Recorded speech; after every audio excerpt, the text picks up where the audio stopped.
What's up, and welcome to another edition of the Cover 2 Recap. I'm BruinsSportsReport.com publisher Edward Lewis. This is Ryan Karchi, the UCLA OC Register beat writer. We're here once again at Spalding Field, where UCLA just wrapped up its 7th practice of the spring. The news and notes, again, all surround injuries. Johnny Johnson was out here in street clothes in a sling. It looks to be pretty serious, but again, Jim Moore hasn't been made available to us, so we're not too sure on him. Isaac Savaiinaea wasn't out here with his shoulder injury, but again, not expected to be serious. Ian Tobler was not out at practice. We still don't know why. Other than that, the news and notes were, again, light today. Ryan, we're halfway through spring. Tell me about kind of some of the strengths and the weaknesses you've seen now through 7 practices, halfway through April, and as we kind of wrap this whole spring practice up. You know, everyone expected the pass game to be, you know, one of the kind of the lodestar of this team, like the one thing they could really hang their hat on. And I think that's pretty much been the case so far. I mean, you already had a strong group. Then you had what looks to be, poised for a breakout year for Thomas Duarte. He's been great. Mossy Johnson, playing behind Duarte in the same Y position, he's been fantastic. He had another great day today. I think he had 4 catches in one live period at one time. So there's clearly a rapport there, and it seems like Brett is really starting to get comfortable with those receivers. So I think at this point, if you had to, put one strength on this team, I think it would be wide receiver. I also have been very, very impressed by the defensive backs. They didn't necessarily have as good of a day today, but I think the mood around that position in general has changed completely. Last year, it was kind of where we looked at, maybe the most major weakness of this entire team was in the defensive backfield, and that's just not the case anymore. I don't know if I would call it a strength of this team yet. I think these players still need to kind of prove that they can take that next step forward, but there's a lot of pieces there. I mean, Tahan Goodman has been one of the best players in spring. Fabian Moreau had a great day today. Watched him quite a bit, and I think he's probably, I know they kind of envision him as that next great DB on this team. So at this point, I think you got to look to the outsides. Wide receiver, cornerback, and safety. They're probably the most well-off positions at this point. Some of the weaknesses through 7 days or 7 practices, I think kind of center around the running back group. There's been times where it's like, okay, this is pretty legit. Craig Lee has stood out a lot. Stephen Manfro has been coming on lately. Jordan James has his shining moments. Paul Perkins in the dirt, getting the nitty-gritty, tough 4 or 5 yards has been pretty good. But they're missing that one guy, man, that one guy that you can turn into Jonathan Franklin, where it's just, here's 25 carries, go run for 1,000 yards and see you later. They're missing that. It seems like if any guy was going to be like that, it would be Craig Lee. I think they've kind of made that clear. They've worked with him a lot, individually, to the point where you can tell that they're trying to mold him into that guy.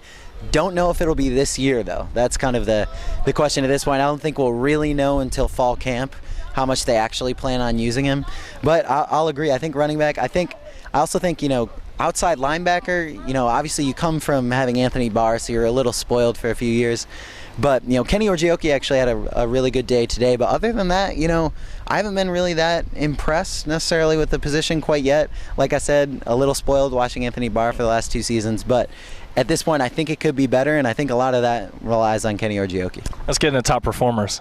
My 2 today, again, we've harped on this guy 1,000 times already, but Tahan Goodman, there's no other way to describe it other than the truth. I mean, the guy is so good out here. He had 2 of the most massive hits of any spring practice I think I've seen in the last 4 years of any team I've covered. One, he blew up Nate Yesse, and the other, he blew up Mossy Johnson, and Mossy afterward told you and me, I think, that really hurt.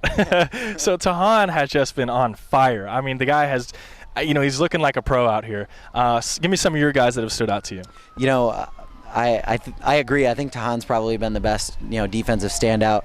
I will give Kenny Orgioki a little bit of credit today. I thought, in past weeks, he looked kind of underwhelming. I think, mentally you can tell that things maybe go a little too fast at times. He's maybe on the wrong assignment when he needs to be somewhere else. I know last year he kind of had a problem with that read option. He would always go after one guy, and he never really adjusted well to that. But it seems like, in these last few days, especially today, a light kind of came on. They were doing one-on-ones, and he was just torching any of the offensive tackles that he went up against. He was getting around Caleb Benenoch. He was around Pawasi Moala. He was around Kenny Lacy.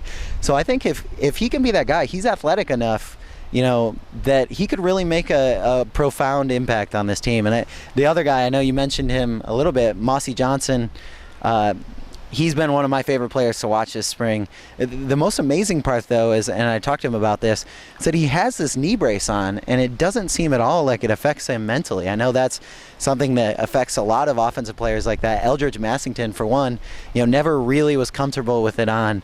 But he told me that he's just not thinking about it, and it's kind of worked out for him so far. Like I said, he had 4 catches in 1 live period.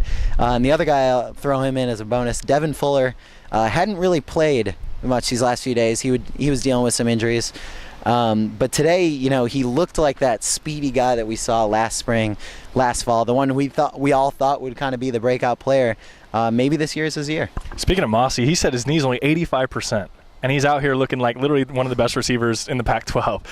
The other guys that deserve some mentioning, Kenny Lacy, he's coming around, man. I don't know if he's there quite yet, but he gets better every single practice. And if he can finally kind of put it all together in one big practice, he has a shot to push for that right tackle spot if Simon Goins doesn't come back. Kylie Fitz, I thought, also had a bounce-back day. Pretty good practice all around for everybody. Yeah. That'll wrap up our coverage here from Spalding Field. As always, you can follow Ryan's coverage of UCLA at Ryan_Karchi and at OC Register.